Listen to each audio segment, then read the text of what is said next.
Janet Cruz, and tonight we are talking about hinge turns. The reason I wanted to do a video on this is because I've been doing a lot of dances with hinge turns in them lately, and there's been some confusion, and I'd like to have something recorded so you can come back to this and look at it instead of saving all your questions for your weekly dance class. So hinge turns are different than other turns, and a lot of times they're done left. So I'm going to show you a left one first, and then I'll reverse it and of course show you the right one. So the thing to remember with a hinge turn is that it's a backwards turn. So we normally start a hinge turn from this position, and you know that when you are crossed over, your left leg in front, your weight's going to be on your left leg. Whatever leg is in front, that's the leg that you're standing on. Notice my right foot has contact with the floor, but I'm not standing on it. It's just my toe holding me in place. So on a hinge turn, we're rotating to the left. Left is crossed over, the hinge is left.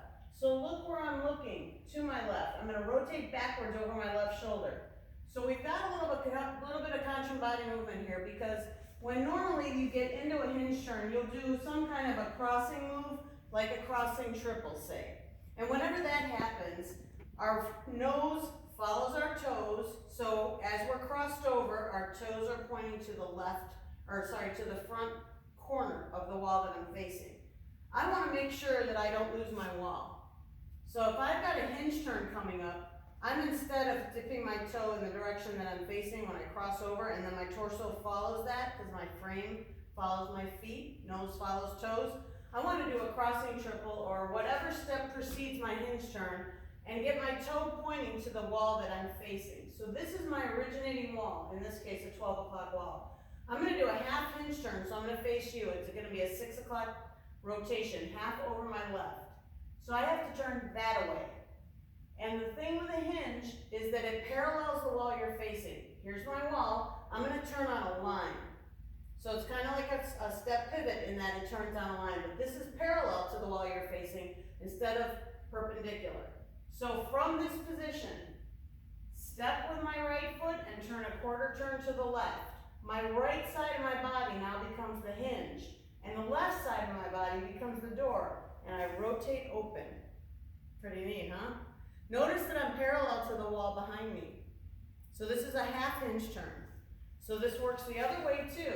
If I'm weighted on my right foot, I'm going to do a right hinge turn, turning that away over my right shoulder.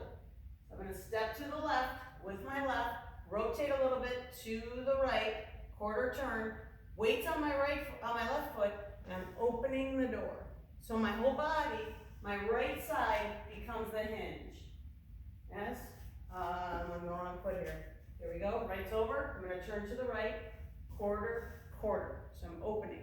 And often, the next step is a crossing move. So you'll end with a cross or a crossing triple. I'm thinking right now of Cody Flowers' dance, Knockin' Boots, because we've been doing that a lot in classes lately. And that starts with a scissor step, rock, and cross. I'm now prepped to do a left hinge turn. Notice the cross. And I want to face the wall that I'm facing, which in your case now is the 6 o'clock wall. And I'm going to rotate over my left shoulder. Quarter, quarter, and this one ends with a cross. So the thing to remember on a hinge turn, and you can do them a quarter or a half. So if I did a left one, a half or 3/4. If I did a 3/4 hinge turn, here's my quarter first step. I'm going to go a half a turn from my right hand wall that way. But notice I rotated on the ball of the left foot. The thing to remember with the hinge turns is that they are backwards turns. If the left foot's in front, you're going to turn to the left, over my left shoulder. My right shoulder drops back. I'm turning left. I just did that wrong. Left shoulder's crossed over. I'm turning to the left. Here we go. Ta-da. If the right foot's crossed over, we are turning to our right. So my right shoulder's going to drop back, and we're going to the left, turning right. My right foot's crossed over. Quarter, quarter. And it's a rotation on the first beat. So a lot of times, good way to think about it is step, swing, cross. If I'm crossed over on my right foot, I'm going to turn the hinge turn to my right, step, swing my right leg around, and I'm exaggerating that, so please don't do that on the dance floor. And then your next step is usually a crossover. Okay? And the reason I'm saying swing is because I want you to think, what's happening? Woo! I'm swinging my foot around just so that you can think, how do I do this hinge turn thing? And then minimize that, please, so that when you're on the floor, it's really little. Because you definitely do not want to kick your foot out and kick your neighbor. Way to make enemies on the dance floor. So I hope this helps. That is hinge turns in a nutshell. I will see you on the dance floor.